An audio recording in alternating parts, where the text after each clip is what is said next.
이 시간 같이 보실 말씀은 잠언 27장 21절에서 22절의 말씀입니다. 21절 말씀입니다. 도가니로 은을, 풀무로 금을, 칭찬으로 사람을 실현하느니라. 아멘. 도가니는 물질을 융해하거나 가열하기 위해 사용하는 내열성 용기를 말합니다. 도가니는 실험용 도가니와 공업용 도가니가 있는데요. 공업용 도가니는 실험실용 도가니를 크게 만든 것입니다. 또한 풀무는 대장간에서 쇠를 달구거나 녹이기 위해서 화로에 바람을 불어넣는 도구를 말합니다. 성경을 통해 보면 고대에는 도가니와 또 도가니에 불을 가열하는 풀무와 도가니의 열을 높이는 풀무불 등으로 금속을 재련한 것으로 보입니다. 시편 12장 6절에는 여호와의 말씀은 순결하며 흙 도가니에 7번 단련한 은 같도다 라고 말씀하고 있습니다. 또한 잠언 17장 3절에는 오늘 본문과 유사한 말씀이 있는데요. 도가니는 은을, 풀무는 금을 연단하거니와 여호와는 마음을 연단하시느니라 라고 말씀합니다.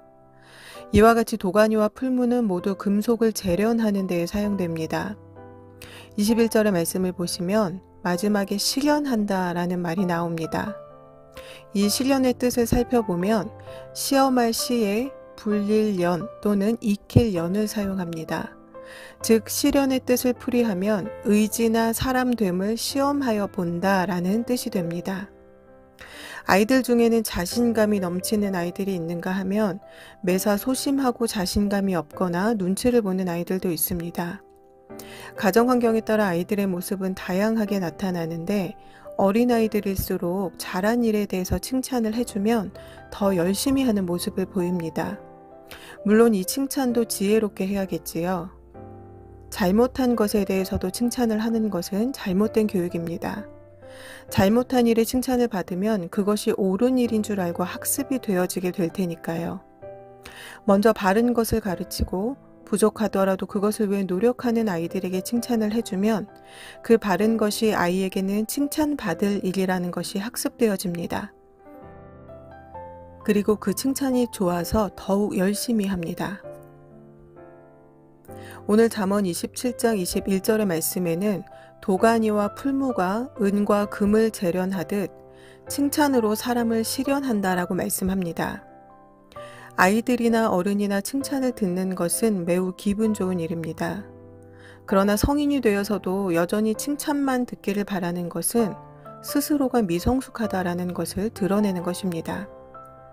사무엘상 18장 7절에는 블레셋 사람을 죽이고 돌아온 다윗을 향해 여인들이 사울의 죽인 자는 천천히요 다윗은 만만히로다 라고 말씀합니다. 이 말을 들은 사울은 불쾌함을 느꼈고 심히 노하였다고 성경은 기록합니다. 그리고 그날 이후로 사울은 다윗을 주목하였습니다. 그리고 그 이튿날 악신이 사울에게 힘있게 내렸다라고 성경은 말씀합니다. 칭찬은 그저 좋은 것만이 아니라 한 사람을 시험하는 도구가 될 수 있음을 오늘 본문은 말씀하고 있습니다. 칭찬에 어떻게 반응하는가에 따라 그 사람의 깊이와 됨됨이를 알 수가 있습니다. 고린도전서 11장에는 주의 만찬을 할 때에 형편이 여유로운 자들, 즉 먼저 온 자들이 주의 만찬이 끝나고 남은 음식을 자기들끼리 모두 먹어버린 이야기에 대해 말씀하고 있습니다.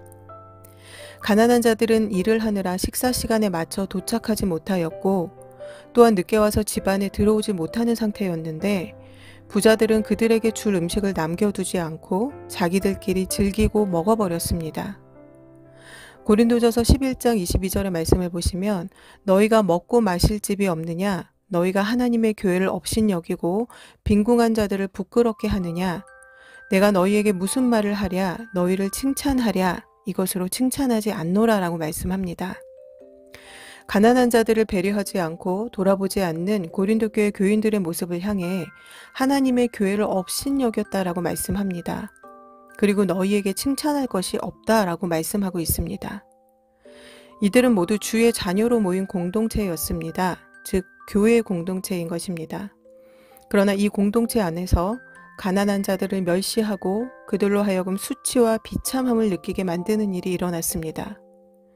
당시 주의 만찬은 각자가 음식을 가지고 와서 나누어 먹는 애찬과 같이 이루어졌습니다. 누군가는 좋은 음식을 가지고 왔을 것이고, 누군가는 초라하지만 가지고 있는 최소한의 음식을 가지고 왔을 것이고, 누군가는 먹을 것이 없어서 빈손으로 왔을 것입니다. 좋은 음식을 풍성히 가져온 자들 중에는 자신이 가져온 것들을 은근히 자랑하는 사람도 있었을 것입니다.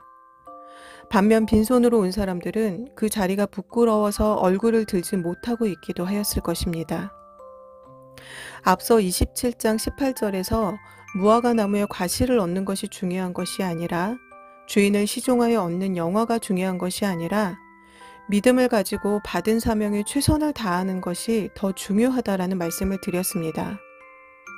칭찬으로 사람을 실현한다라는 말씀은 결국 칭찬받는 것에 너무 집착하지 말라는 말씀입니다. 22절의 말씀입니다. 미련한 자를 곡물과 함께 절구에 넣고 공의로 찌을지라도 그의 미련은 벗어지지 아니하느니라. 아멘. 곡물을 절구에 넣고 찢는 일은 매우 정교하고 심혈을 기울여야 하는 작업이겠지요.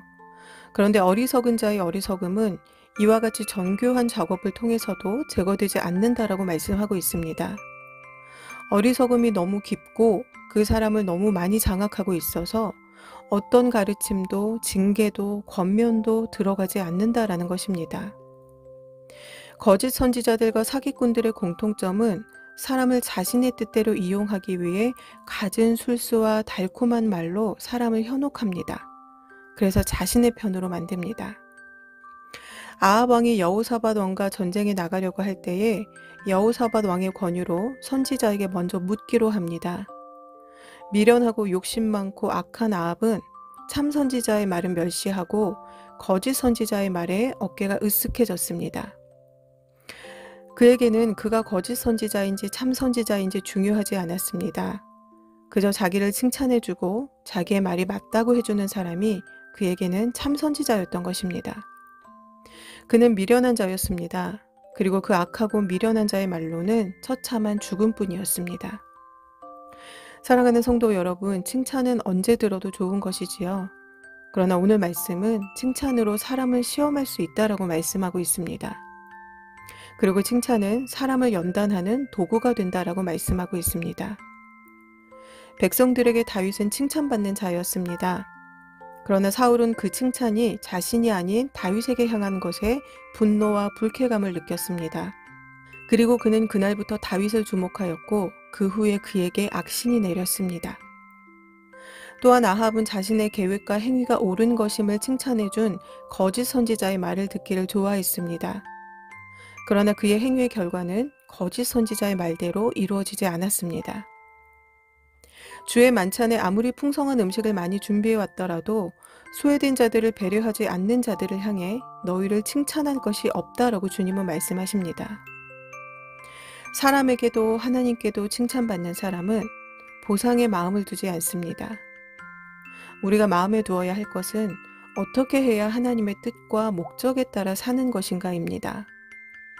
주어진 사명에 최선을 다하고 그것이 하나님의 뜻에 방향성에 부합한가를 늘 점검하시는 저와 여러분 모두가 되시기를 바랍니다. 다 함께 기도하시겠습니다.